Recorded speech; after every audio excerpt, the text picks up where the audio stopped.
That's what I'm talking about. Wait! Okay, now, from the beginning. Hit it, boys.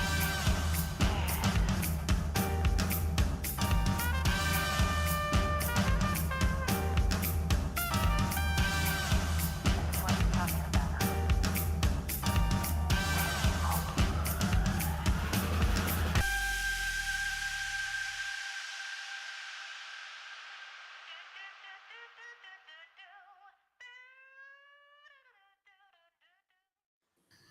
Three, 2, 1, here we go. Hey everyone, welcome into the Arena, a Multiplatform Gaming News Podcast. This is episode 123. I'm your host Expat, along with my co-hosts Burley of Burleman Gaming and Turn-Based Carl. How you guys doing? Good. Burley, how you doing? I was enjoying that music over Atomic Heart footage you had there. Oh, thank you so much. Yeah. Also, that game is looks great. Oh yeah, it's awesome, man. Oh, yeah. Yeah. Burley, how you doing, man? Yeah, I'm doing good. It's a long weekend here in Canada. Mhm. It's nice to just be able to sit back and relax. Yeah, you guys get the Monday off, man. I have to wait out here in Japan. I have to wait till Thursday to get the day off. So yeah, it's like the emperor's birthday is coming up. So we used to have it on December 23rd, but the emperor decided to retire because he was, starting to get up there in age, and so his son became emperor. And so instead of December 23rd, when we used to be able to take the day and go last minute Christmas shopping, now that holiday has been taken away from us, and we have to celebrate on February.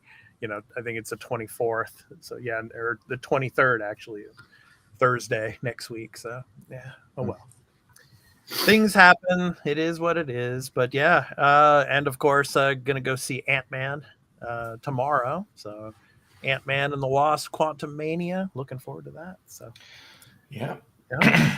got a lot of cool movies that are coming up, and of course the TV shows.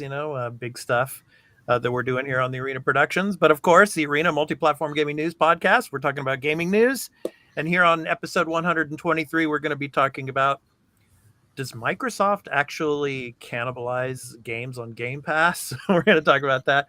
We're going to be talking about the review roundup for PSVR 2, which is coming quite soon. Ubisoft, they're saying they're going to be at E3 if there is an E3. What are they going to? Yeah, what are they going to show? We're going to talk about that, and of course, our topic.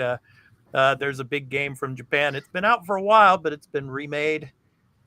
It's coming to the West for the first time, of course, like A Dragon Ishin. We're going to talk about that, as well as the picks of the week. And PlayStation, their extra and premium games for the end of this month are pretty big. And Burley's going to be talking about those as well.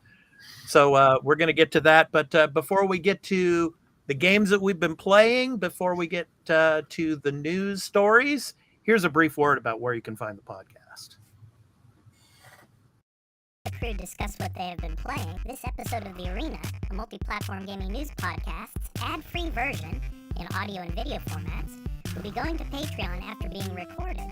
So if you would like to support the show and become a patron at the entry Tier 1 level at $1 per month and get every episode including exclusive ad-free post-show content in video format when recorded, please visit patreon.com/thearena_podcast for further details. The audio version of the podcast will be uploaded to all free podcast services, where you can find us on any podcast app for iOS or Android, and in the video version will be on our YouTube channel, The Arena Productions. For the audio version, just download your favorite podcast app and search for The Arena, a multi-platform gaming news podcast. Subscribe, follow us, post a review, and leave us questions, comments, and feedback if you like.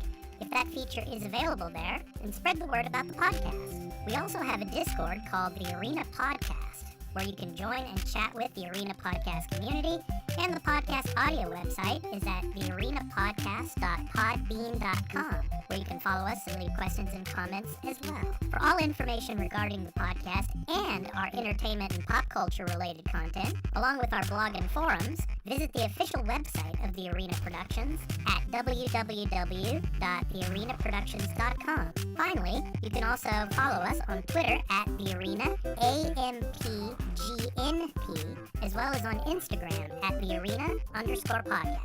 Now, back to the show. All right, guys. I'm going to let you guys talk because I played like only a half hour of Hi-Fi Rush again, and one of our patrons, Tuil, we were in the Discord. He was saying it's probably going to take me about 3 or 4 months to finish it. So I don't know if that's going to be true. I mean, with all the content that I'm working on and providing for everybody here on the Arena Productions, it's hard to play games right now, but I'm going to let you guys go for it because, yeah, there was a big game that was released a couple of weeks ago, and a lot of people are playing it, including the two of you. And Burley and I, we did an extra take on this, and it's up on the Arena Productions now. You can go check it out on the Arena Extra Take playlist. But anyway, go for it, guys. Burley, Carl, I'll let you guys decide who's going to talk about it first. And I think you guys know what game that is that I'm mentioning. So go ahead, man. Carl. I'll let you talk about Hogwarts Legacy and your experience with it. Well, I also, since you have nothing to say more about Hi-Fi Rush, I can say that I finished it. Nice. That game's great. I loved it. It's I might say it's like a 9 out of 10, type of game. Yeah, a little shy of hitting the maximum because there's room to improve, right, in the game. Yeah. But they pretty much nail everything they're trying to do on the first go, which is nice.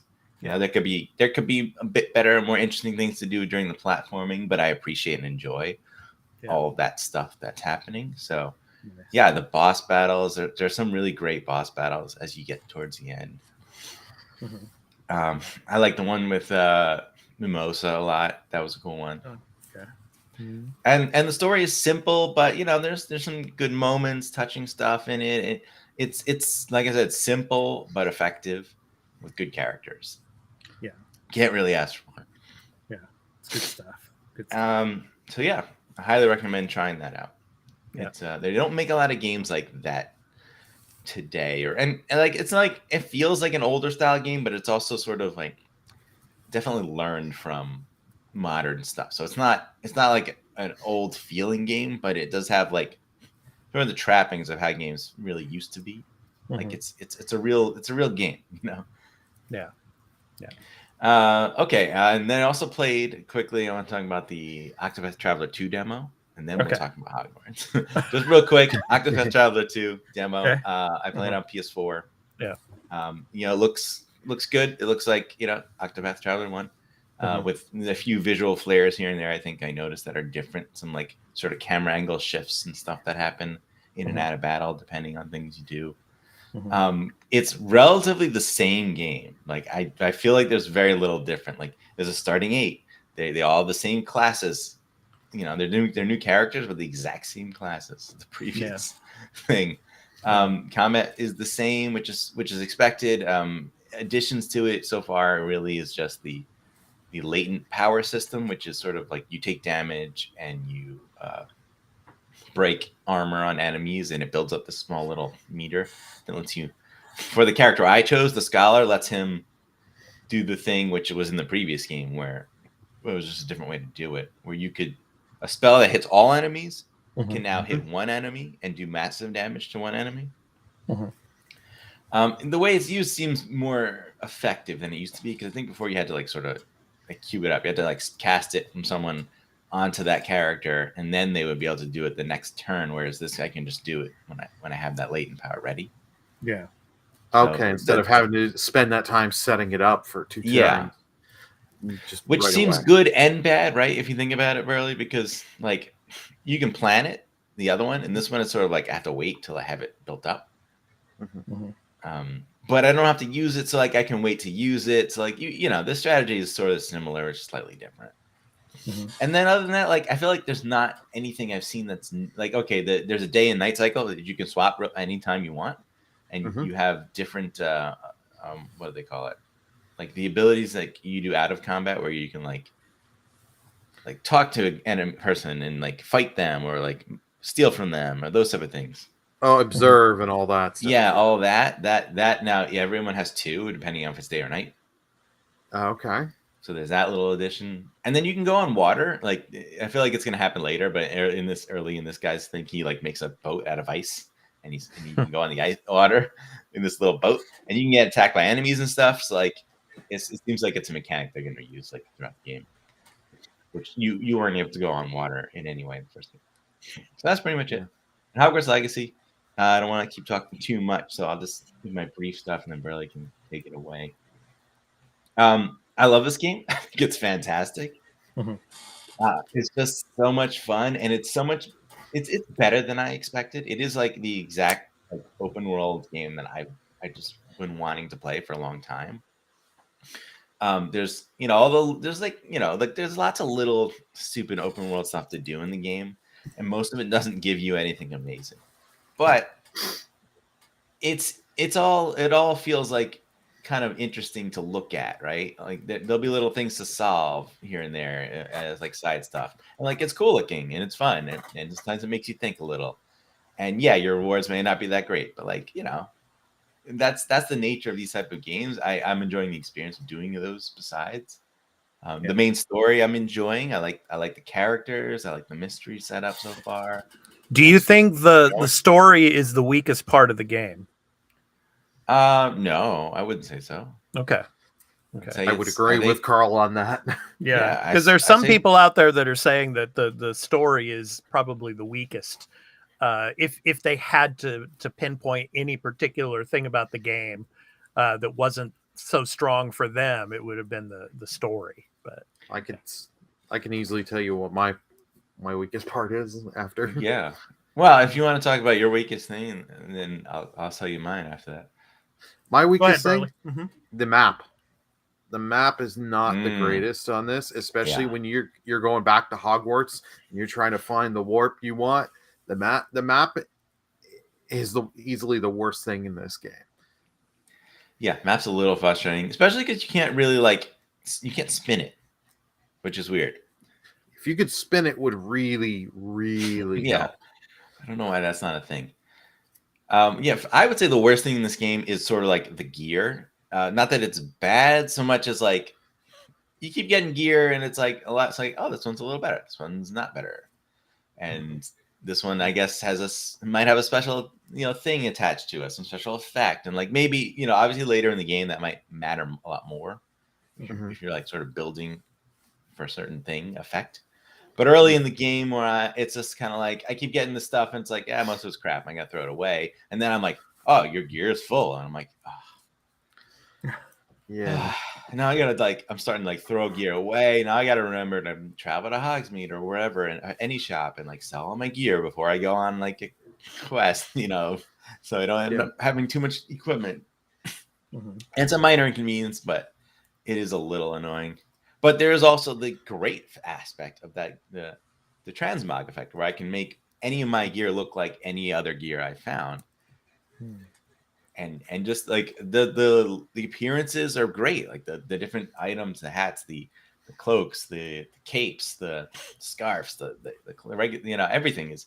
The There's glasses. so many cool. Yeah, there's so many cool options. Like you can make your character look really unique and interesting, and I love that. So, the combat I think is awesome. I'm really enjoying it a lot. I'm having a good time with it. The dodge, the parries are simple and easy enough. Like it's not like making you have great timing, which is great because I don't really want that in this type of game. I like that you can combo spells and attacks. The world is beautiful visually. It's great. Now, okay, I guess maybe the biggest downfall is there are visual bugs and other bugs throughout the game. Like it's not a perfect game. Could you give us one example of a visual bug that you encountered, Carl? Okay, Professor Fig in his room. So many times, like he's sitting at his desk, and I'm having a conversation with him in a story mission, and he's got all this like sparkly light on his face that looks completely messed up. I've seen people like stuck in floors or walls like happen at times, and they'll sort of correct themselves. And I've even seen like I saw like an object like get too big in size randomly, which was weird. Let us know in the comments, everyone. Of course, if you're playing Hogwarts Legacy, let us know how you feel about the game, and if you've encountered any bugs or glitches. Of course, you can get with us in the chat here as we're discussing Hogwarts Legacy, or if you watch this on video on demand later on, you can drop some comments for us. Yeah. So we'd love to hear from you. So. Yeah, I guess go ahead, Carl. Last thing I'll say is, like main quest, I really enjoy every time you go into like a new area through the main quest. Like it's just cool. This interesting stuff, it's not like, it doesn't feel like it's reusing the open area stuff all the time. Like they're sending you to new distinct locations that are all like, meticulously designed and look incredible. So like, yeah, there's it's not perfect as far as visuals, as far as like animations of some of the talking and things like that, but visually speaking, like the game is beautiful to look at. Hogwarts is incredible. There's always like amazing like things happening around you, like objects and things animating and moving around you. It's just an incredible game to look at. I love it. Burley, go ahead, man. Take it away. Yeah. Yeah, no, like Carl said, this game is just amazing. This game just hooks me. Like I haven't had an open world game like this. Besides, if you don't count Horizon, Forbidden West, the last one where I really dumped a lot of time into, probably Ghost. Okay. This really I love exploring. Like I'll just be walking and be like, I'm gonna do this quest, do this side quest. I'll do the Revelio spell. Oh, there's a hidden passage here. There's a chest. Okay, we got to go down here. No. We got to go down here first. Yeah. And you're getting the stuff. Yeah, the gear system is a second problem with this game that you will fill it up a lot. But I've been making a lot of trips to Hogsmeade. So that's been my solution to real quick. Do you know that if you solve the Merlin trials, that actually upgrades your gear slots? Like maybe I'm going to kind of focus on getting some more of that done. I've solved a few. I haven't gotten enough to unlock it yet. I still only have like 20 gear slots. Mm-hmm. Cool. I do wish they would give you more at the start, because at the start of the game they give you a lot of gear. Yeah, you're always finding that stuff. Yeah. Like right now I'm at a point where I'm not finding as much gear when I'm doing the story missions. It's all mostly just through the side missions. But one of the things that I do like is the game does, I think, this quite well, is at the beginning they show you a lot of stuff. You can't do it right away, but it always gives you that, oh, now that I have this, let's go back here and see if I can get in here. There's a lot of puzzles and things to solve that the game doesn't just tell you how to do, which I appreciate, because I like the discovery. There is a good amount of that. Yeah. Now, Carl, I asked Burley this when we did the extra take. Do you think this game will be a Game of the Year candidate? I think it has a good chance. I think at this, I mean, clearly it's early in the year, so there's not much competition. So like, it definitely is a Game of the Year nominee for me, and it should be for most. Will it win by the end? I mean, the competition we know is tough. Oh, see this thing that's happening right now on the screen. This lock thing with the key with the wings. I didn't know how to do this yet. I haven't gotten to this. I see them and I'm like, I know I can do this at some point. So it is one of those things. So a burly spoiler here for you. Yeah. Sorry. I knew it. Well, all you'll do is you'll find these random keys. You have to do this one side quest and then it unlocks them. Nice. Yeah, I figured that something like that would happen. Nice. I mean, did you like the chest with the eyeball on it, right? Like I figured out how to do that on my own. I don't know if the game ever tells you. No, the game does not tell you actually. Yeah. You can get a clue from one of the characters in the game. It says that I forget what he says, but it gives you a clue. It doesn't outright tell you, but it gives you the hints. I had a friend tell me because I've been streaming this game, and yeah, I feel for any of my co-stream anyone that is streaming this game, because we streamers have not had it easy with this. Some people have had trolls, trolls and a-holes in their chats. Other people that I've had are just doing the thing of they see that streamers like me and others are streaming the game, so let's unfollow.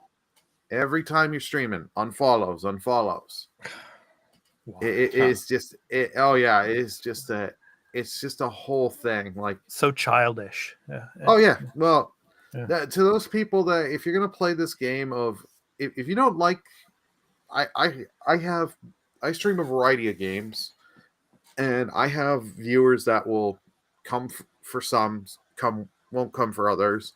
Like I have certain people that will just mainly only come for the Pokemon content I do. It's fine. It is what it is. But they won't unfollow. They won't do all this childish stuff. Yeah. It's just like, it's just like, personally to me, it's just like, stop being children.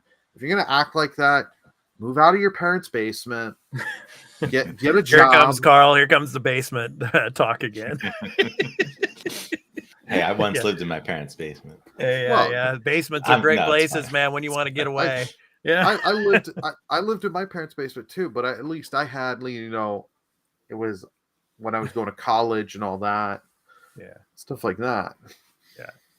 Yeah. It is absurd what people are doing over this game. I mean, it's like, just move on. Like, it's not working. I want to say, like, the Twitch numbers do not lie. It's one of the most watched games on Twitch. It had a great debut. Yeah, like yes. I get why people are upset about it's not the game, right? It's the creator of the franchise, the IP. But I get that, but like, you've lost. Okay. It didn't, whatever you thought was going to happen, you thought you were going to affect sales, it didn't happen. Okay. The game blew up. It's doing incredible. And it has nothing to do with what any of those people did or didn't do, because the game delivered. That's the thing. It looked great. It was marketed well. Yeah. And it came out and it was great. It's a really good game. Yeah. So it has everything you need, and it's a well-known, beloved IP. Like, there was nothing, you weren't going to stop that. And clearly the effect that you were tending to have didn't appear in any way, shape, or form. So like, just kind of go on and do it. Maybe your strategy needs to be better. Maybe you should realize that, like, boycotting a product like this, I would say, never works. I don't know that there's ever an example of it working. Yeah. No, it usually helps the product they're trying to boycott, because it gives more attention on the product and people want to buy it. Yeah. I mean, I think there's like a small amount of that. I don't know if that's like a proven thing, because like I can imagine like the amount of people are like, I'm buying it specifically out of spite seems kind of low. Well, there are some people that do it out of spite, but it puts more spotlight, because there are one or two people that I knew that didn't know about Hogwarts Legacy. They just didn't know about this game. Right. And because it was all over Twitter and all over all the social media more and more because of this, they're like, oh, this game's coming out. Oh, let me check it out. Yeah.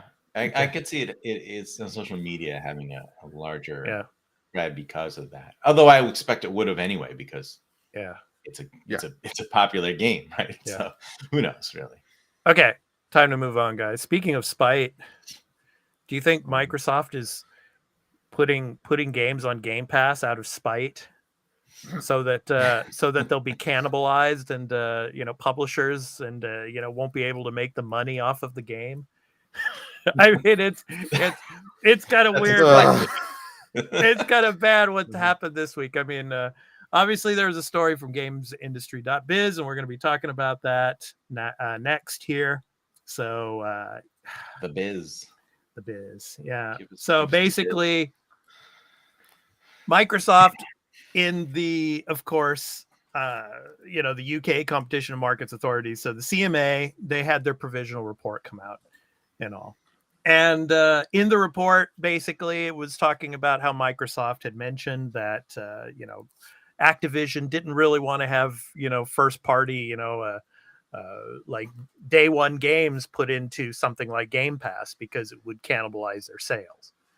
But then it was just completely blown out of proportion. And it's like, well, you said this, and, it's like, now you said one thing and now you're saying the other. But I mean, it's like, Microsoft is basically taking these publishers aside, and the developing studios and saying, hey, we will compensate you, for these games that we're putting on Game Pass. You are going to get a nice package for this game, and my previous co-host, when we first started this podcast, he obviously had qualms about Game Pass in the sense that there's sustainability is just impossible because of the fact that they're dumping so much money into these studios, because they can't make any money off it. Well, it seems like that's not the case at the moment. But anyway, Carl, I'm going to throw it to you. And what do you think of all this?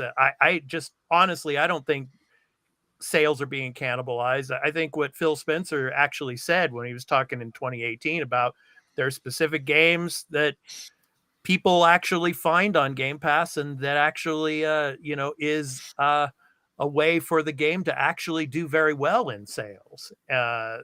Some games like Forza, some games like State of Decay, for example, they had pretty good sales. So after coming to Game Pass. But anyway, your thoughts on this? Yeah. So the big problem with this story is that none of these places reporting this give you any context around it. Right? They're just like, hey, look, there's this thing that somebody found in the CMA filing that says that there's a % decline in sales for buy to play or something games, right? Mm-hmm. When a game comes on Game Pass after a certain amount of months, blah, blah, blah. They took that one little thing and said, like, this means cannibalize sales. I'm like, that's not really the case. Like, maybe it could, right? But you're not telling me the context around why that was said, what else was said around it, right? Yeah. And if you look online, you can find other things from that same document that say things a bit more specifically, right? About like, specifically Activision saying that they didn't want to offer their games onto Game Pass because they thought it would cannibalize their buy-to-play sales of Call of Duty, which is a pretty obvious thing to say, right? Like, and even Microsoft saying they would estimate that they would saying they would estimate they would lose a specific redacted percentage on Call of Duty games.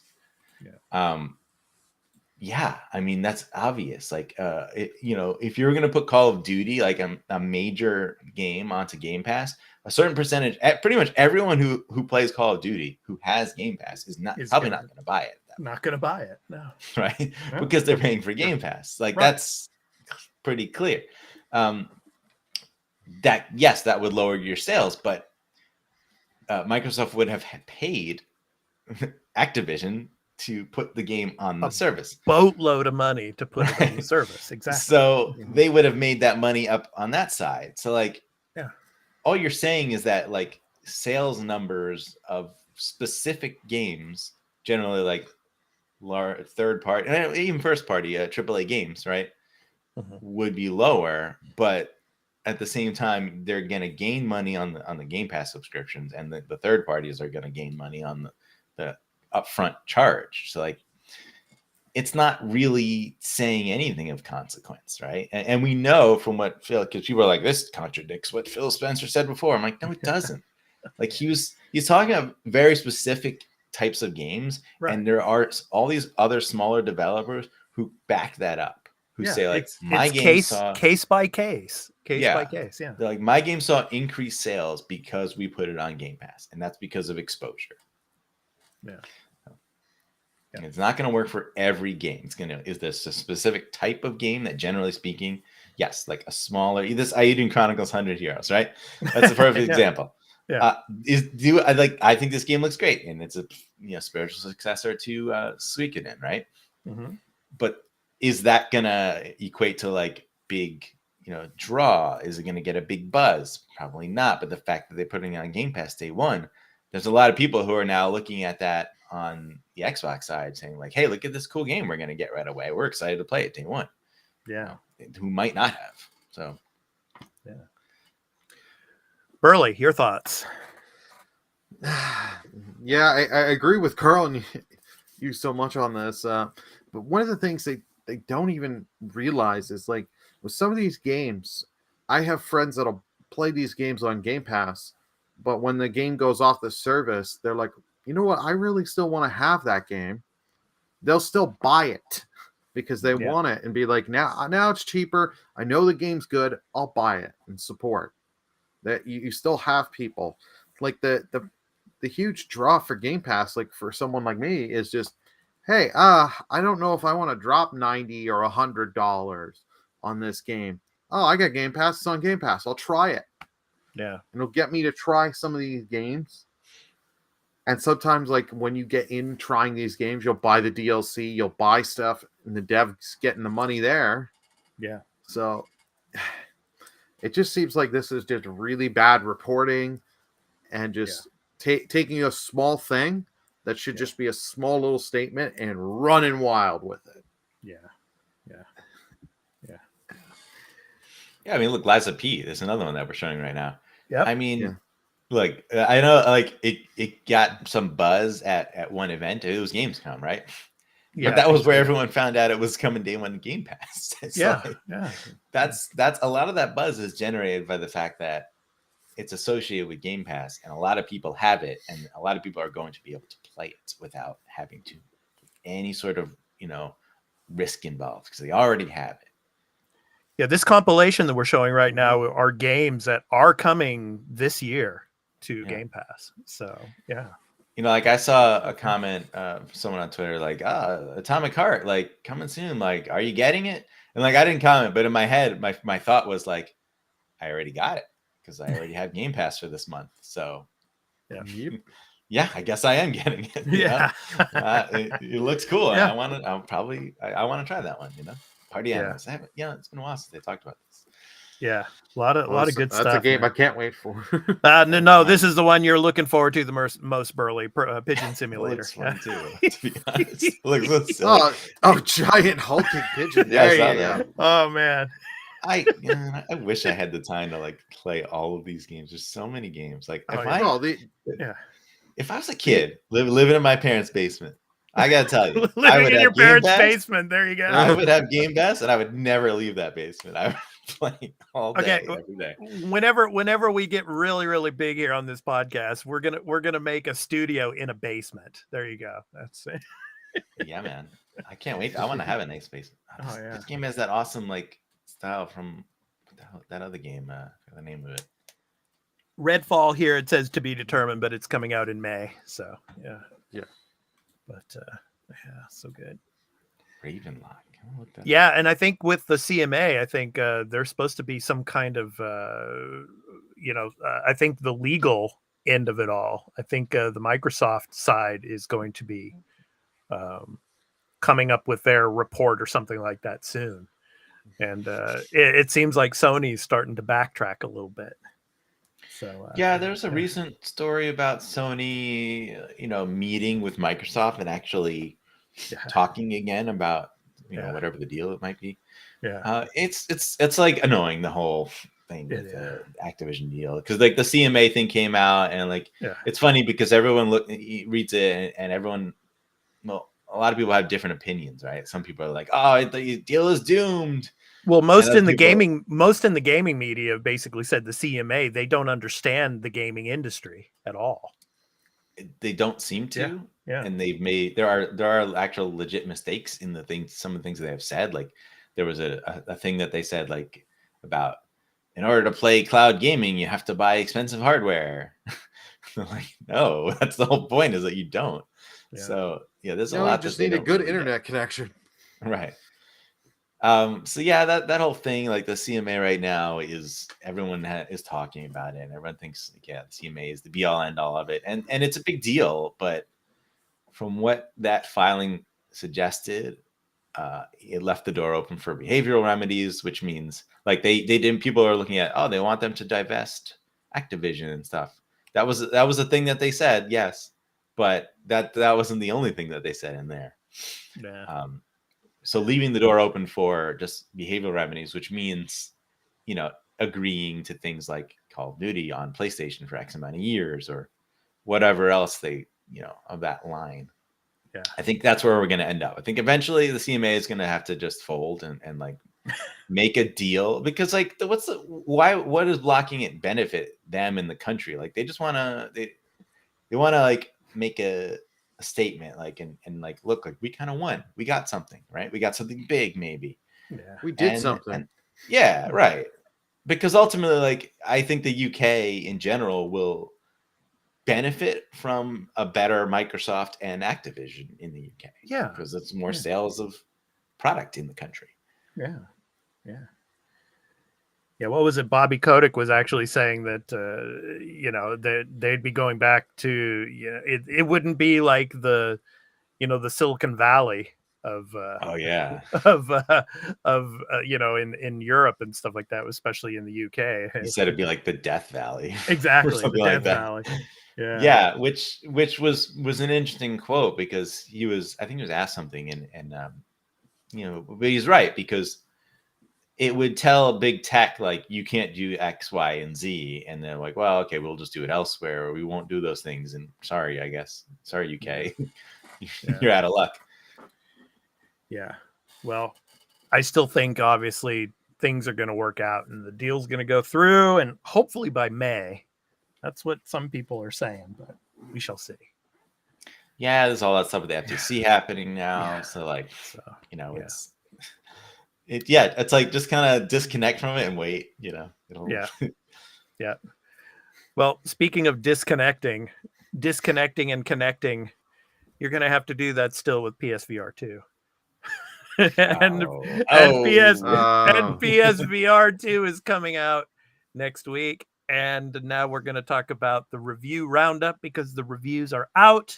And I'm going to show all of you video viewers the headset breakdown video that just came out last week of the PSVR 2.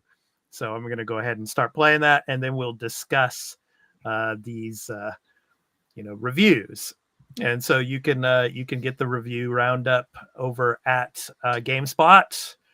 So I'll go ahead and read a little bit of them for you. But it's interesting that Horizon Call of the Mountain, that's the big game that's launching with the PSVR 2. But most of the other games, they're already currently available on other VR platforms. Of course, the roundup of games that are, at launch. So anyway, pretty good reviews. IGN, of course, gave it a 9 out of 10. Quote, with top-notch visual quality and immersively tactile Sense controllers, PlayStation VR 2 represents a quantum leap over its predecessor, setting a new standard for console VR gaming, end quote. That was from Gabriel Moss over at IGN. Video Games Chronicle gave it a 4 out of 5. Jordan Midler says, quote, PSVR 2 is an amazing headset, but whether it's worth it to the average PS5 user is yet to be seen, as despite the amazing technology, the software so far isn't enough to convince most to run out and buy one. So those are a couple of the reviews. And yeah, I think that's the big thing about the PlayStation VR 2. And we've talked about this before, the price, obviously, a peripheral that's more expensive than the actual console that you have to hook it up to. So yeah, it's a rough one. Yeah. So what do you guys think of these reviews? Obviously quite positive, but then again, I don't know. It's all about the games, man. It's about the games. And what games did they actually review these on? I mean, we didn't really get much of that. So that's the thing. From everything I see people talking about PSVR, the hardware is really good. Yeah. And that's important, right, to nail. But it's the library of games, which again seems good, but also it's not revolutionary. It's not like drawing new people in, because if you're a VR enthusiast, you've probably played all of these games, with the exception of Rise and Call of the Mountain, which currently has a 79 Metacritic. Yeah. It's so that game, from everything I've heard and talked about, that game isn't lighting people on fire. It sounds like it's good, right? It's a good experience. It's not revolutionary. It's not amazing. It's fine, or maybe even has some great aspects to it, right? Visuals, they said, are really good on it. Yeah. Climbing. Some people, I saw different things about climbing. Some people said that the climbing is monotonous. Some people said the climbing is like the most interesting thing. So I'm like, it's kind of weird. Aspect that I saw both of those things said. Yeah, man, it's gonna be I think a rough ride for PSVR 2. Burley, you were predicting that they would sell probably only about 5,000 units out of the block. Yeah. Do you still stick with that after these reviews? I still do, because you still got they can give the high scores all they want. Like, I know IGN gave this like a 9 PSVR 2. You could score this thing high, but you got to remember the average Joe that's going to read this. They're going to be like, okay, I need a PS5, $500 US. And then I got to spend another $600 to get the VR 2, and then get Horizon. That's probably another $40. Yeah. So the cost to entry alone is just going to take off most, like, I would say 95% people that are interested in VR 2. They're going to look at the price, the PSVR 2, and the cost to entry, and be like, okay, well, that's not for me. And there's just so much stuff. Like, as you do more and more looking into it, because I knew people that were like me that were interested, but then when Sony said, we're not going to have backwards compatibility with VR titles, that just hugely took out of their sales. Yeah. Like, that was the big bomb that they dropped there. It's like, what? And they didn't really want to fully address it too. They were like, they just kind of snuck it in there, because they knew if they said, just when they were showing this off, and no backwards compatibility, but we're going to resell you the Moss games, people would have been writing. Yeah. Because they're going to eventually go for the Astrobot game from the first PSVR, which a lot of people really enjoyed. Yeah. They're going to say, here's the enhanced edition. Yeah. PSVR 2. Yeah. Give us $30 or whatever they're going to charge. Yeah. You know what's coming. They're going to have to face reality and get all of these PSVR 1 games backwards compatible and get them on this thing. Because I think the majority of them, at least. I mean, like Batman Arkham VR, games like that, maybe they'll be more enhanced with VR 2. Who knows? But I think it's too little too late, because most people are already soured on it and be like, I'm not going to it. I could honestly say, even if they brought PSVR 1 titles now and said, we're going to bring and be working, and every little while you're going to get them back on there, it's going to be like, that's great. That's too little too late. I'm not wanting to, here in Canada, for me to get the bundle that has everything and Horizon is like $800 and something before tax. So it's going to cost me about $1,000 to get It's crazy. this. That is crazy. And it's like, yeah, no. And with what you need to set up your area to get the VR, all the wires and crap, it's like, yeah, no. Yeah. I'm sorry. This thing to me it's dead in the water.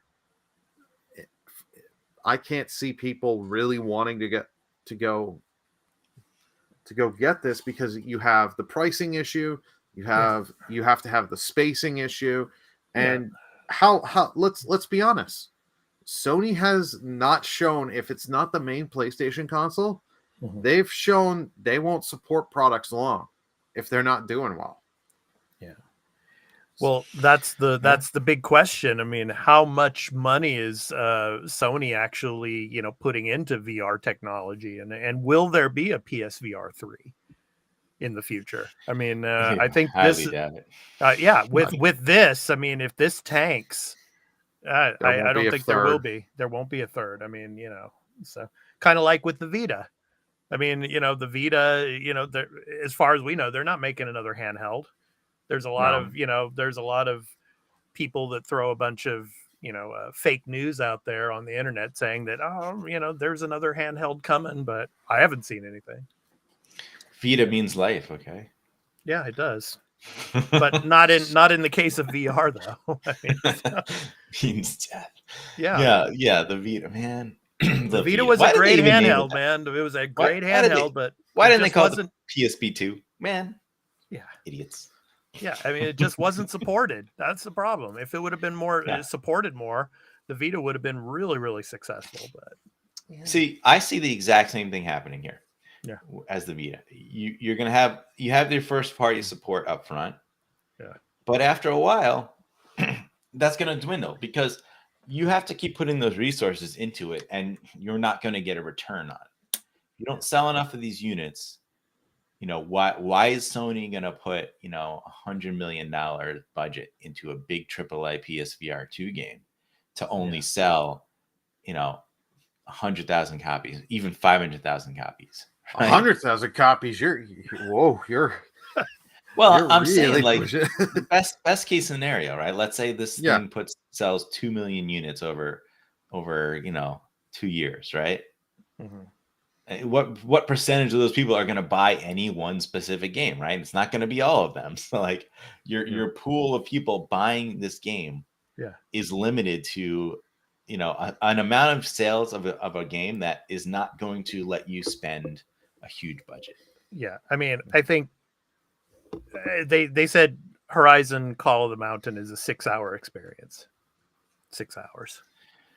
But then a game like Hi-Fi Rush is like 11 hours with a ton of content in it, and of course, if you have it on Game Pass, of course, it's only like a $10 subscription.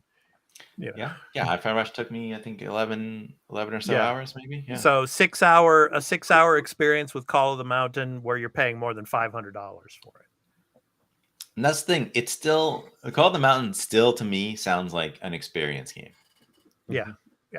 And that's what I thought it was going to be. Experience. I don't think that's enough, but I don't think you can spend the budget you can't justify spending the budget to make these big things. And you're going to get like, Gran Turismo 7 is going to get its thing. It's a PSVR 2, update, right? That lets you play it on PSVR 2, and Resident Evil 8 is going to get one. And so those are full-fledged games, but like, the thing is, people have already played them, and they're not designed for VR. So, like, you're going to have that extra sort of immersion, but there's nothing specifically like I'm getting the VR experience out of this game so much as like, cool, I can play this game in VR now, and maybe that's something a few people like. But it's not enough. Mm-hmm. Yeah, it's and just like we've said this many, many times before on the show, it's a niche market. And people with a ton of dough, they're gonna love tech. They're gonna go and buy this thing, and they're gonna play it maybe once a month, if that. Yeah. See, those people already bought Yeah. another VR headset somewhere. Yeah. Right? Yeah. And they probably got all of them. All of these games that they've wanted to play because they're already available. Except Call of the Mountain. Yeah, that's the only one. And this headset, while really good, isn't doing anything wildly different or better than the other best headsets out there. Yeah. So like you might think, like visually speaking, some of these games are going to look much better than PSVR 1, sure, but PSVR 1 was like the low end of VR back when right. So Right. Yeah, like I think Yoshida Shuhei was mentioning that think of it as like with the console generations, it's like the PlayStation 1 generation. So all right. So let's go ahead and move on. So E3, the big question mark about who's gonna go there, who's gonna show up and all. Well, it looks like Ubisoft. It's weird. If there is a show, we have a lot of things to show. Well, hopefully it's not just Skull and Bones. I mean, are they not sure for some reason? Because it was announced. Yeah.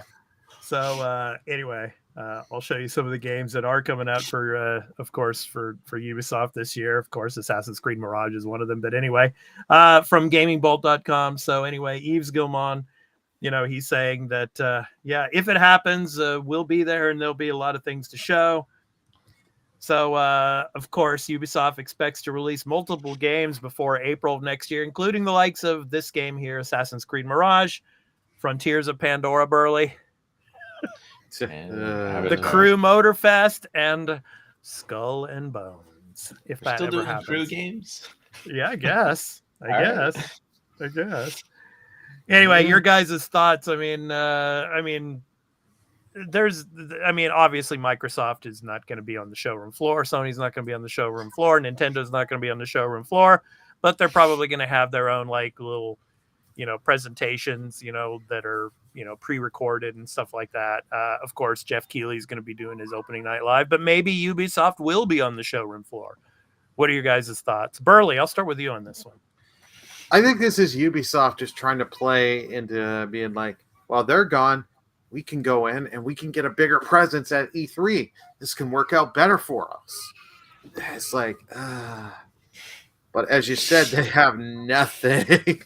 Like besides Mirage that we know is coming this year, Skull and Bones, which is in development hell, and the Crew, it's like, are they going to come and show us like, hey, we actually have Sands of Time is going to come out?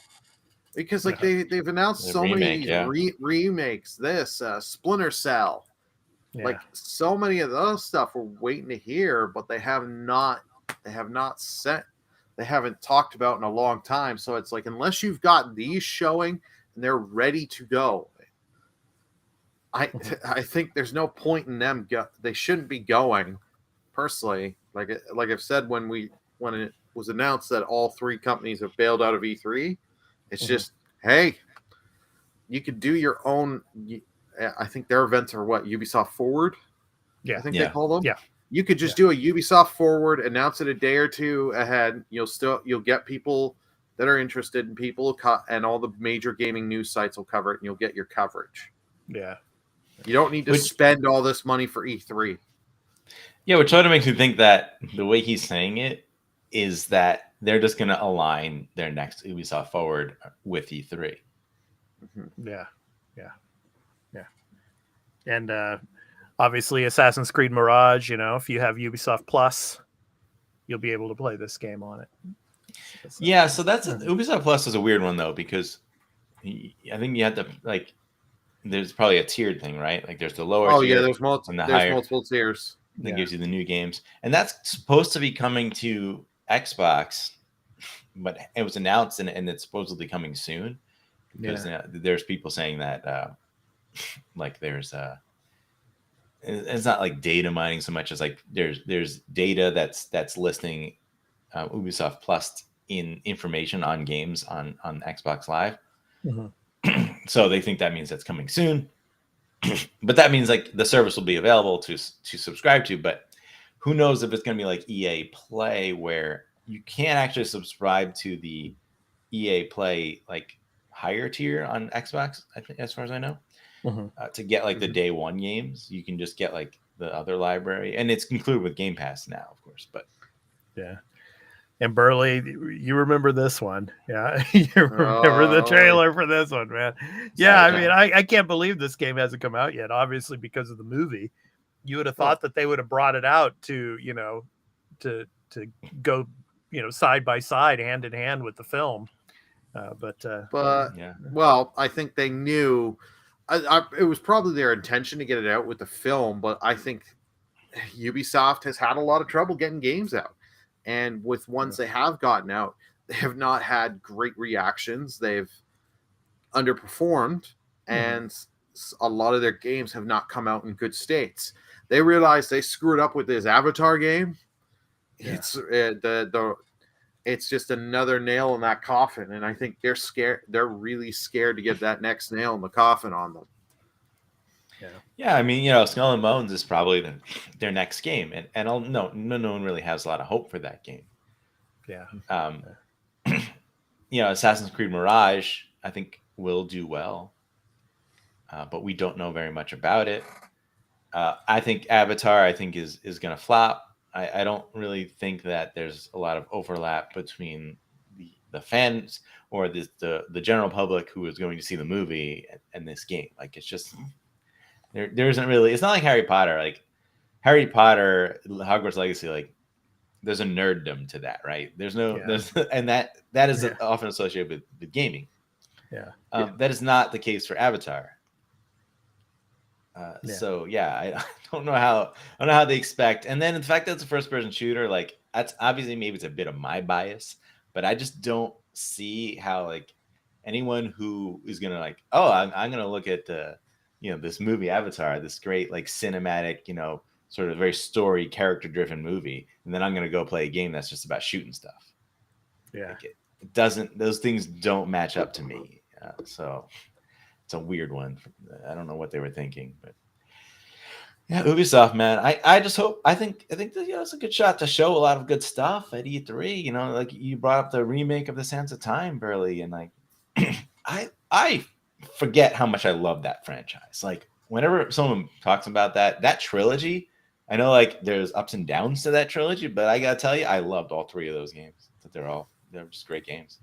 I've always wanted to play them. I've played other Prince of Persia games, but never have owned those ones. Yeah.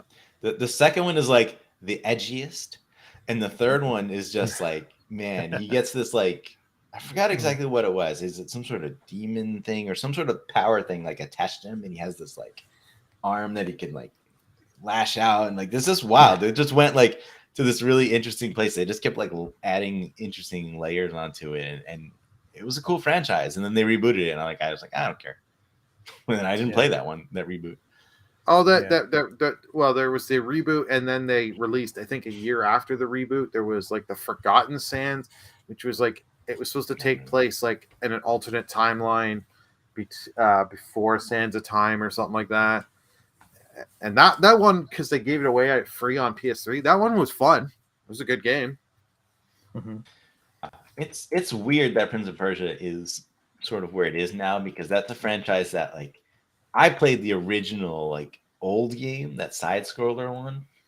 Yeah. Which I love that. And then when it, like, transitioned so well to 3D with Sands of Time, I was like, oh man, this franchise is gonna last. And then we get to now where, like, they had a great trilogy, and then they rebooted it, which didn't do as well, and then all of a sudden it's just gone. And they're having trouble with the remake. I'm like, dude, get your act together.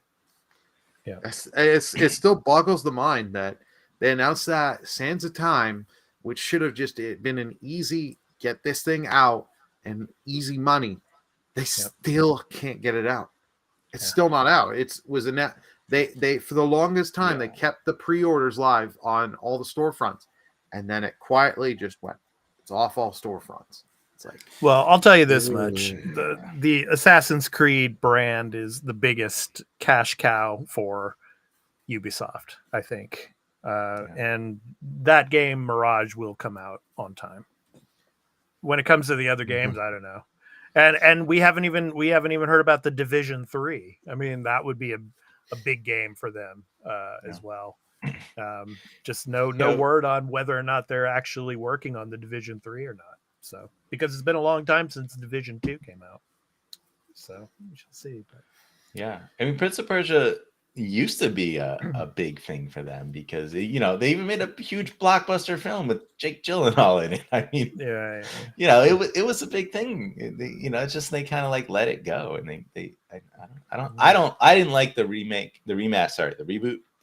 Like the shift in sort of tone and art style to me was like it didn't sell as much as like what that franchise could be anymore. But it's fine. So the amount of people liked it, and it wasn't a bad game. Yeah. I think the remake, what you got like saying like, oh, where is it? It's disappeared. I also just think that the reaction to what they showed was very bad. And I think they're just like, look, we got to take this back to the drawing board. We got to do more. Right. I think at this point, I hope that they are looking at, Resident Evil 2, which is like the sort of extreme example. And then like Dead Space, right? It's sort of like we need to be that level. We need to be Dead Space, right? Remake level. Yeah. Like, we can't be below that. Yeah. All right, guys. Let's get to the topic of the show, and we're talking about games from the East that are coming to the West. We've talked about that before. There's this game that came out in 2014 and here in Japan. It started on the PlayStation 3, of course. And it was very, very popular out here, as well as all the other games from Ryuga Gotoku, which means like a dragon in English, which is interesting because they decided, Ryuga Gotoku Studio, to rename these games. They're not called Yakuza anymore. They're called Like a Dragon something. So Like a Dragon 8, which is coming. Of course, isn't that going to be weird? It's not out here because here in Japan, Yakuza is very taboo.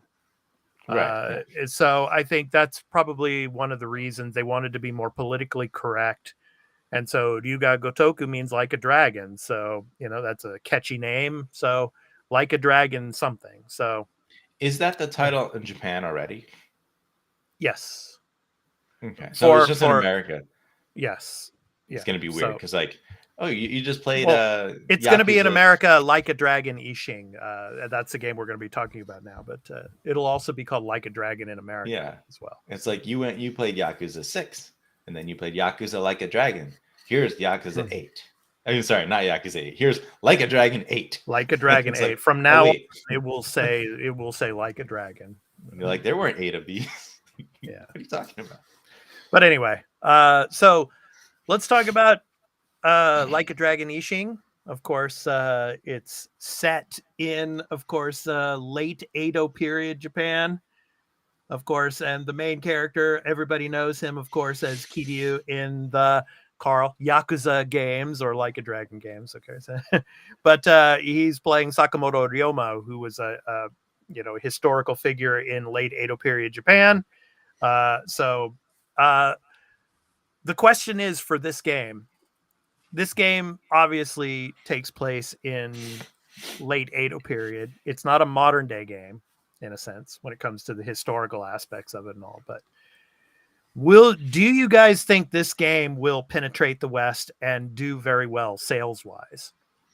What do you think about this? I think it will, because I think, the Yakuza games, Like a Dragon games have a very big following, especially in the, streaming community, as well as Burley can attest to. But I think it will succeed out here. I mean, because out here in the West, or out there for you guys, I'm out here in Japan, but for you guys out in the West, you have not had a chance to play this game before. So this is a first experience for you guys. So I think it's going to be like a brand new game for you guys to play. And I think it's gonna sell very well. Your thoughts? Carl, I'll start with you. Ooh, it's a tough one to predict. The franchise has grown significantly in America now. But it is different, right? It will is the same audience that interested in the sort of more classic Japanese setting. like Ghost I of think a lot. Tsushima or something like that. Yeah. Yeah, and I think yes, there are a lot. There's a lot of overlap there, but it's not a new game, so yeah, I think there's that. I think it will sell well, right? I think they'll meet whatever their expectations are. I think they'll meet their expectations and probably exceed those by a certain amount. I don't think it's going to blow up in any way. Like I don't think you're gonna hear like this game sold way better than expected, or I do think it sort of needs maybe to be on like Game Pass or PlayStation Plus Extra, sort of like to get a bit more people to like jump in and try it, because it is a bit different from the other Yakuza games. Yeah. It's reviewing pretty well. It's already reviewed. It has an 82 on OpenCritic, which is a nice score. Yeah. So yeah, we shall see on this one. Yeah, it's and one the game that is people wanted. So and the game is based in Kyoto as well. So a lot of the Like a Dragon games are based either in Osaka or in Tokyo, but this one's in Kyoto because Kyoto, until the Meiji Restoration, Kyoto was the capital of Japan until the Meiji Restoration in 1868. Then it changed to Tokyo. Or I'm sorry, it was Tokyo. Tokyo became the capital. It was Edo, in like 1615. But this was the capital of Japan, for many, many years. Not at this point, but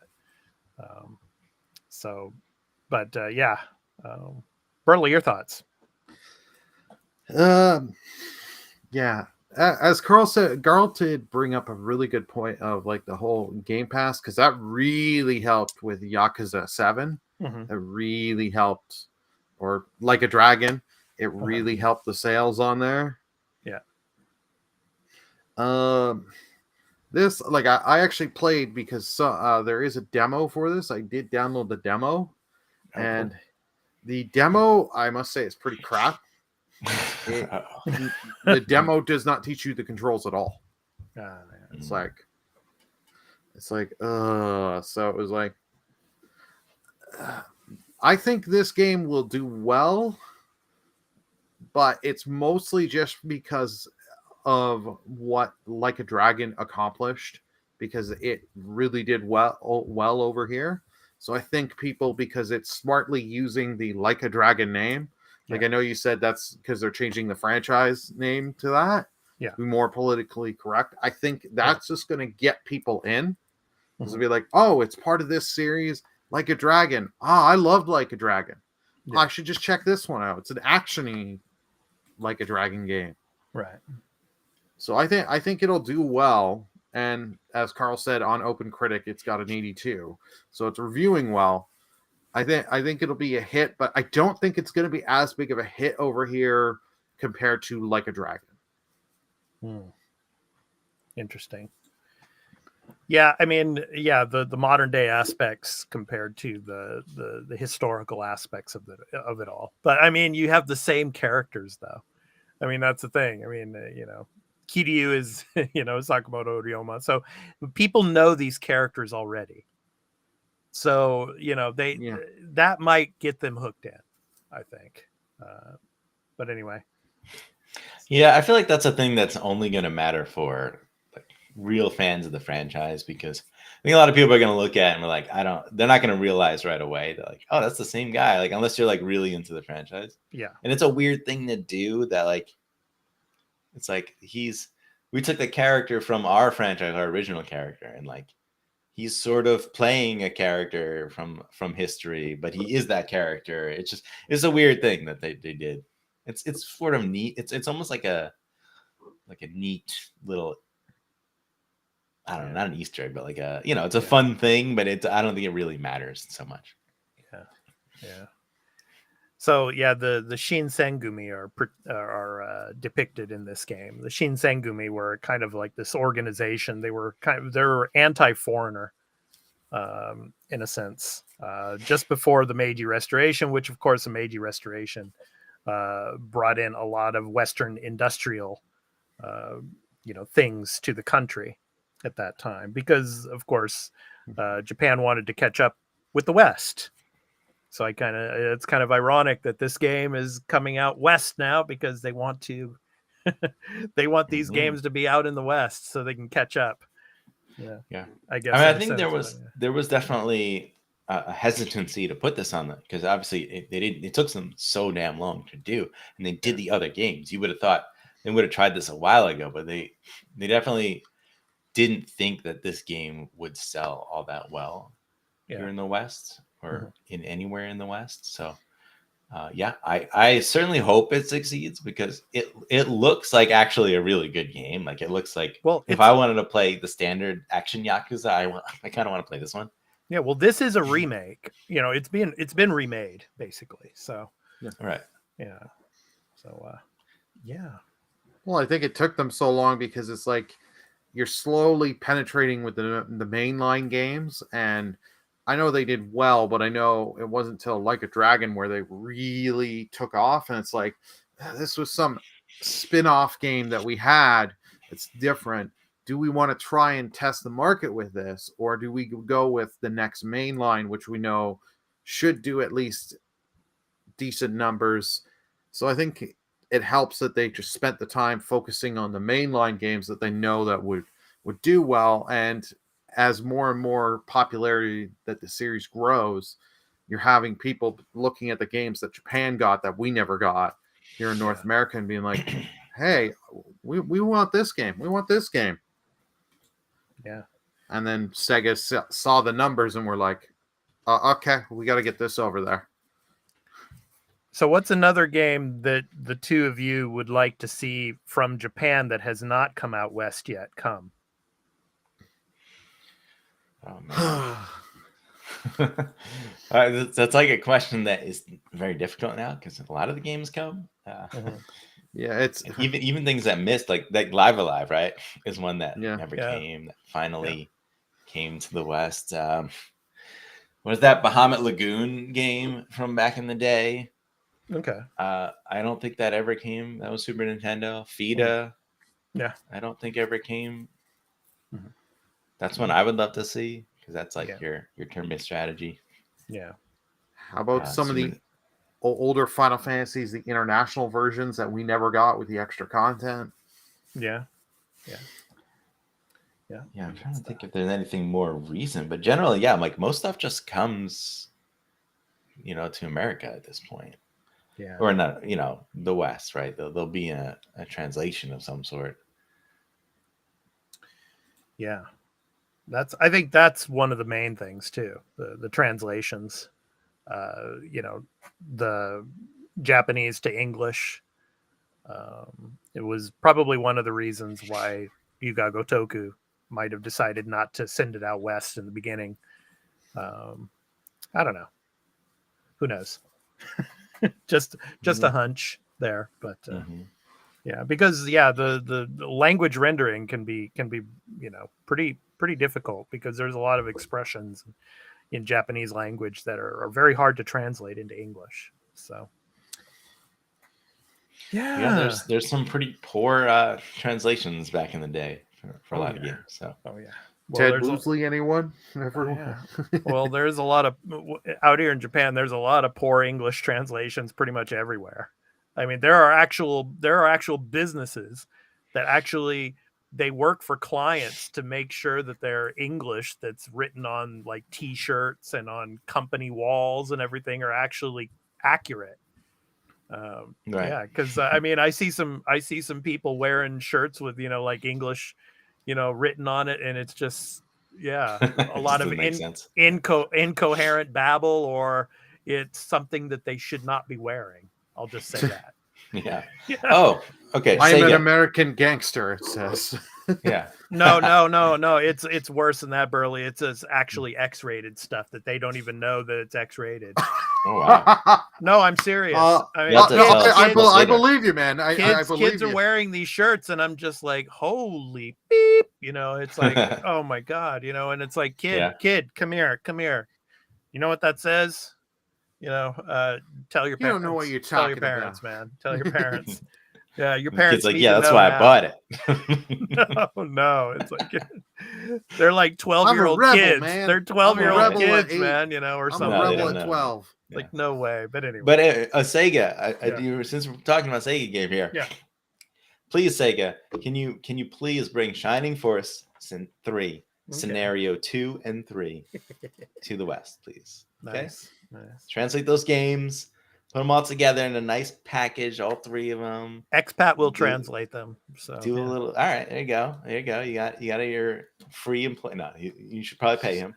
Hell no, I'm not doing it for free. Come on. You should probably pay him, and Yes, probably. and do You do better some- pay do- me if I'm do going a to do it. remaster. Okay, just fix up those visuals a little bit, and you gotta. I'll buy a copy. Yeah. Yeah. Hopefully, maybe Got one 2. sale here. Yeah. But anyway, as I was saying, historically, I mean, Kyoto for like over almost 1,000 years was the capital of Japan. Then it moved to Tokyo. So yeah, crazy stuff, but good stuff. I mean, I'm hoping that all of you out there get a chance to play Ishin and have fun with it. So it's a great game. So When's it coming to Game Pass? Huh? What do you think? Same time period as Like a Dragon? Maybe this year. I would hope so. That would be awesome. Yeah. I think if it comes to Game Pass this year, it's because it really slowed down on the sales and they're really just trying to recoup in cost. Yeah. If it comes next year, then I think the game sold well. They were just like, hey, Microsoft is offering us a bunch of free money. Let's just take it.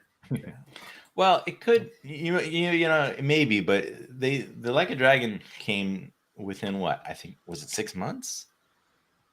Yeah, I think so. Something like that. Yeah, because I think it came in late in the year. It launched I don't remember exactly when it launched, but then it came to Game Pass. It wasn't that far out. So maybe they just didn't want to launch it into Game Pass, and that they had we'll put it out X amount of months later. But who knows? Yeah, and then the Judgment, what was it? The first Judgment game came as well, I think. So yeah. Judgment, I don't think was ever on there. Or I think it was like a trial or so, like a demo. They had the free play free play, weekend. yeah. I don't think that Judgment, for some reason, because Judgment it's tied up with different issues with the actor. So. Well, and I think it came to PlayStation Plus too. Yeah, I think one of them did. Yeah. Yeah, but yeah, it was, but Judgment was on PS Plus. Yeah, Lost Judgment was on Game Pass, Game Pass weekend.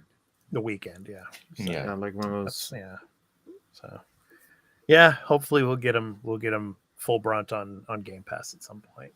Yeah, but we'll see. All right, it's time for our picks of the week for the week of February 20th through the 26th, and. Burley, this week in alphabetical order, your game is first. So what do you have? What do you have for us this week? So you can, of course, for all of you video viewers and all of you audio listeners, later on, you can go to releases.com and you can check out all the releases that are coming for the week of February 20th through the 26th, as well as for the whole entire month of February and moving forward. So so the link is below for you video viewers here. So, okay, Burley, what do you have for us? My pick of the week is Atomic Heart. Atomic Heart is an adventure first-person shooter, events of which unfolds in an alternate universe during the high noon of the Soviet Union. The principal character of the game is Special Agent P3, who, after an unsuccessful landing on Enterprise 3826, is trying to figure out what went wrong and trying to clear up a factory from went mad robots. Okay, that was a very bad sentence there. Translation. Tuesday, February 21st, coming to PC, PS4, PS5, Xbox One, Xbox Series, and it is launching day one into Game Pass. I already have it downloaded on my Series S. Yeah, can't wait to play this. It's a big game, and it's about 80 gigs. If I remember correctly. Wow. Yeah. So gigs, man. Wow. Yeah. Oh man. I want to go off on those robots. Yeah. Man, that's good stuff. Like I said, 30 minutes a game in a week. Yeah, 10 minutes of destroying robots. That'd be good stuff. Yeah. All righty. Okay, Carl, you're up next. Actually, I'm up next. Okay, so next up, of course, is the topic of the show was on Like a Dragon Ishin. So 1860s Kyoto is plagued by widespread inequality, and one samurai will change the course of history in his search for justice. Take up the sword of Sakamoto Ryoma and venture to Kyoto to find your father's killer, clear yourself of a framed murder, and restore your honor. In doing so, you will bring an end to the samurai era and forever change the future of Japan. Draw your blade, load your revolver, and join the revolution in this heated historical adventure that only the creators of Yakuza Like a Dragon could produce, or, of course, Ryuga Gotoku Like a Dragon. So, yeah. So, let me go ahead and stop that there. So that gunplay that they showed looked really fun, to be honest. Oh yeah, good stuff. So it is cool to see that. Sorry, go ahead. It comes to PC, PS4, PS5, Xbox One, and Xbox Series X on February 21st. Yeah, because guns are not something that are common in the Yakuza games. No. You're not playing with guns, right? You're not shooting guns as the main character. Yeah. So it is cool, like swords and guns. It's traditionally that's a video game thing that people love. Yeah, but in Japanese history, in the late Edo period and into the early Meiji period, it was swords and handguns like that. So very historically accurate in that sense. Yeah. All the other wacky stuff. Yeah. Okay, next up, Carl, what's your pick of the week? It is Octopath Traveler 2, coming on February 24th. PC, PS4, PS5, and Switch, but not Xbox. Screw you guys. The story takes place in Celestia, a land comprising an eastern and western continent divided by the sea. It's a bustling era wherein large vessels navigate busy sea routes, and the power of steam gives birth to new technologies. Some people thrill to glamorous stars of the stage and industry. How's that? That doesn't make any sense. While others are brought to tears by war, plague, and poverty. In this faraway realm, 8 travelers hailing from different regions venture forth for their own reasons. Step into their shoes and explore the land as you see fit, using their unique talents to aid you along your journey. Yeah, it looks pretty. It's very, very, like the first Octopath Traveler. So. Yeah, there's definitely doing more, like the visuals, things in the background, camera pans and movements. They're definitely like sort of coming into their own onto this this sort of new art style that we got. But yeah. Good stuff. The writing is again where I'm like, I don't know. Like the character I chose, I'm not digging his story to start. Oswald, the scholar. So maybe I just picked one that, again, they're not all like in the first game, some of the stories are just, I wasn't interested in all. Oh, there's the boats. Yeah. And so like maybe I just picked one that it's just not really working for me. But I want to play more of it. So because it's just fun. I just really enjoy the gameplay loop of this. Nice. Good stuff. Oh, and it is already reviewed. So if you're interested to know, it has an 86 average right now on OpenCritic. Nice. Right on. Nice. All righty. Okay. So now, Burley, you're up next because boy, oh boy, we had a big drop when it comes to PlayStation Plus, Extra and Premium. So what are we getting for Extra and Premium? Yeah, I think so. I think Sony saw when Nintendo finally did Game Boy and said, "Oh crap, they're actually going to beat us." Hold my beer. No. We got to put some effort. So for the Extra, we've got Horizon Forbidden West, PS4, PS5. If you do not have, if you like the first game and have not picked up Forbidden West, do yourself a favor, play this game. whether you have extra or just buy it. Mhm. It is a must play. And this surprised me going on here, The Quarry. Yes, Yeah, that's I'm cool. gonna play this. I'm gonna play this game.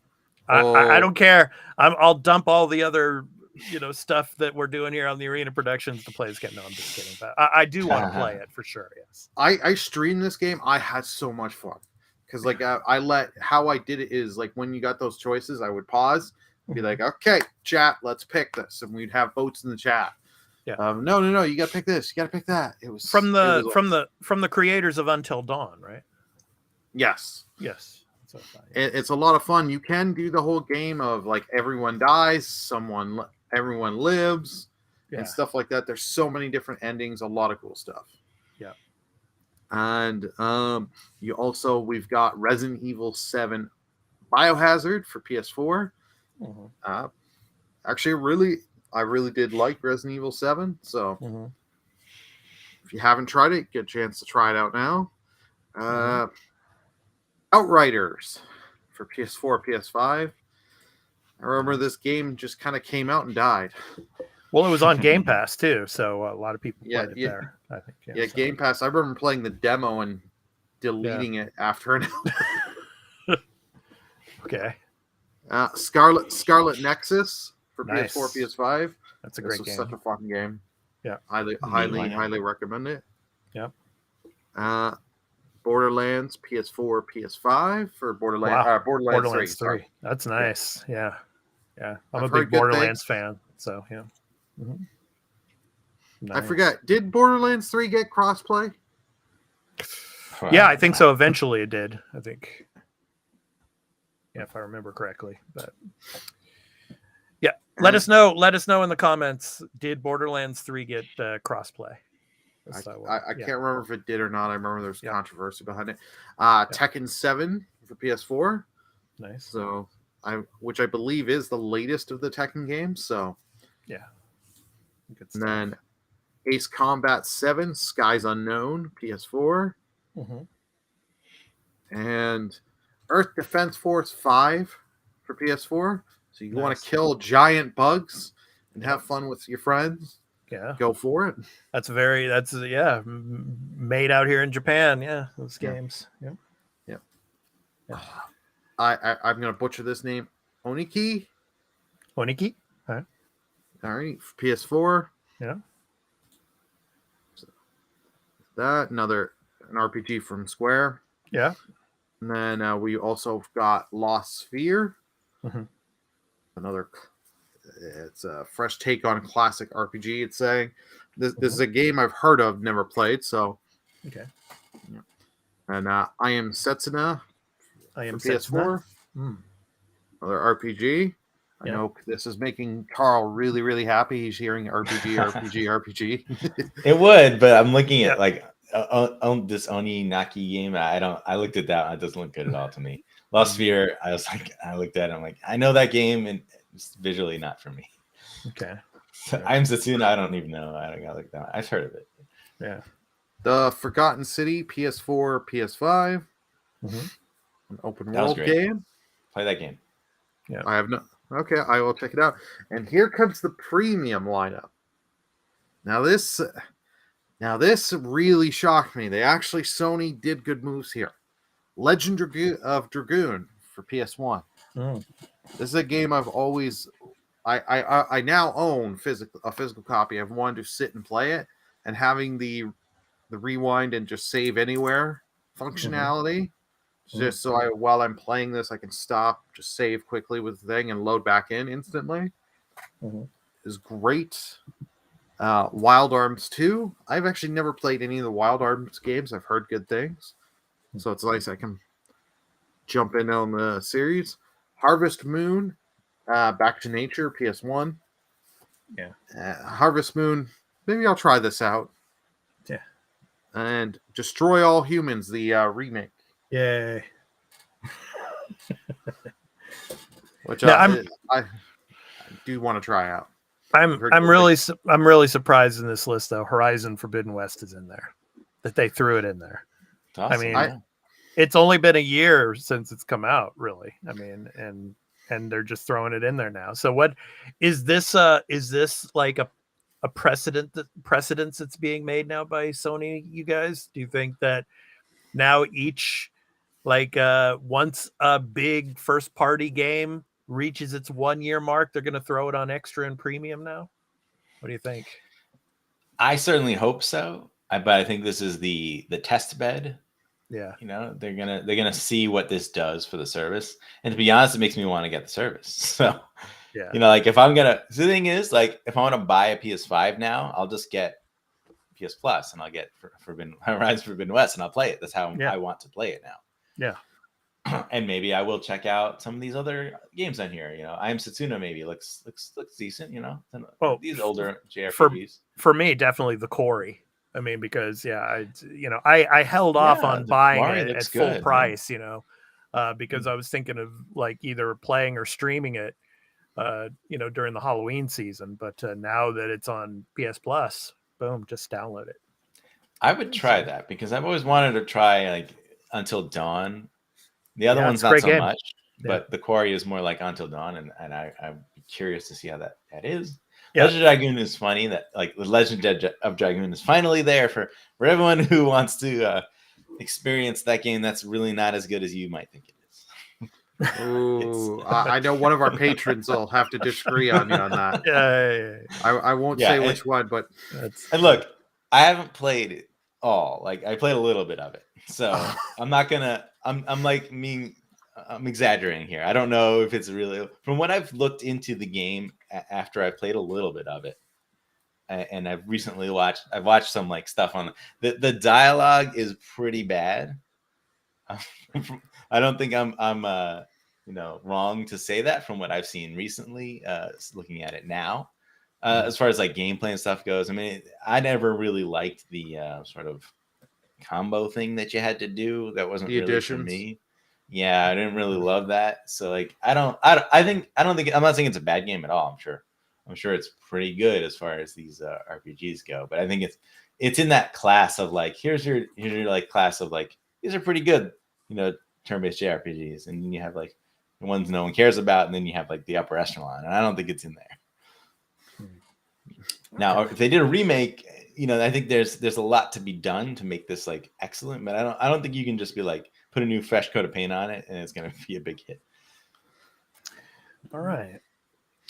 So my thing on the Horizon, sorry, go ahead. For them putting it on there, I think because let's be honest, Sony has not announced the sales numbers for Horizon Forbidden West. I think they're more doing this of they realized we're only going to get so many more sales on this.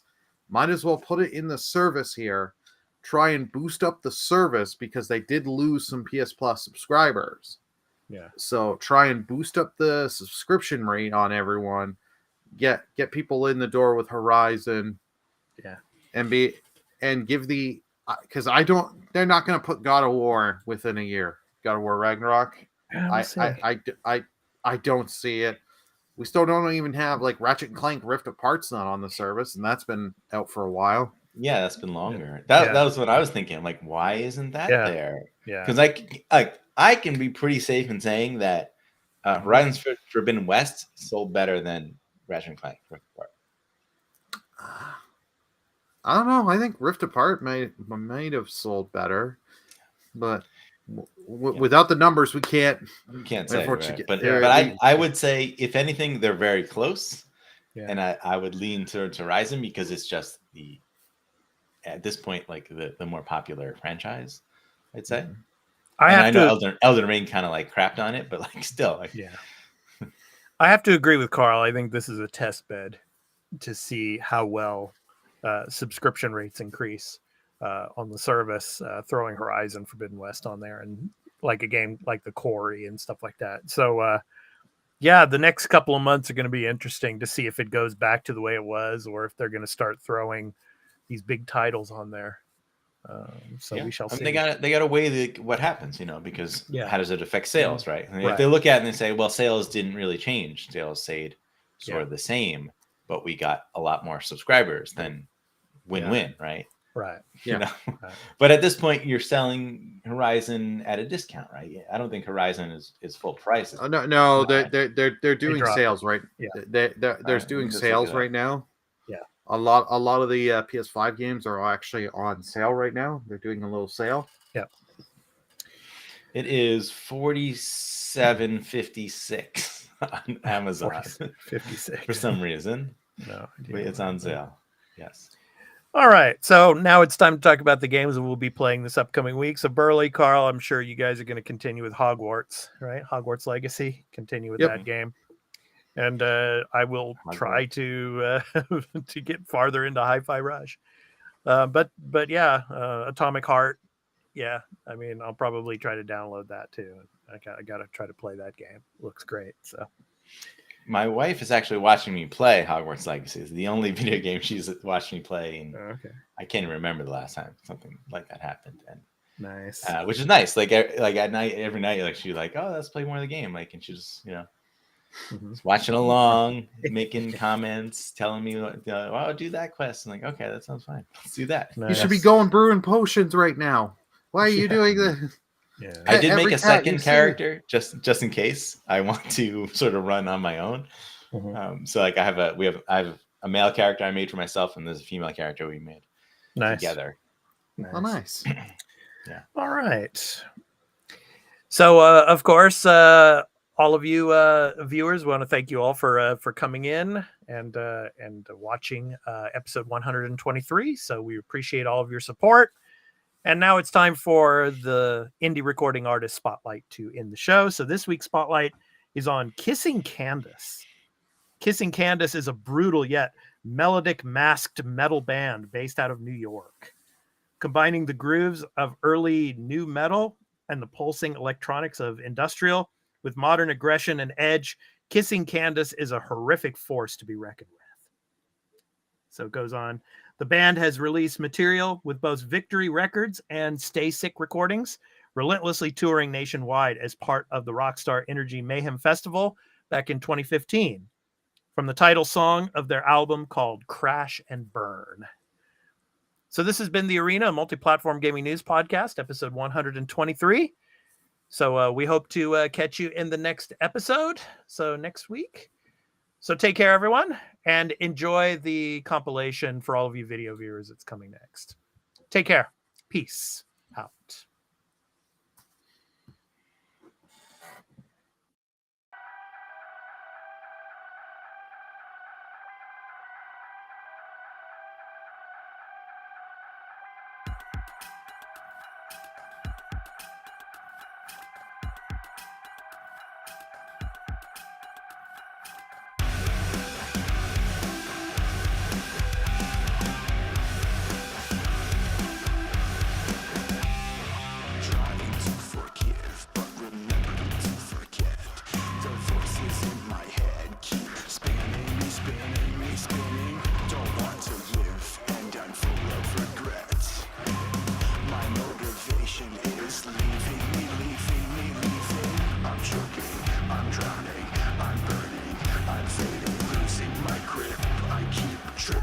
Tripping and tripping.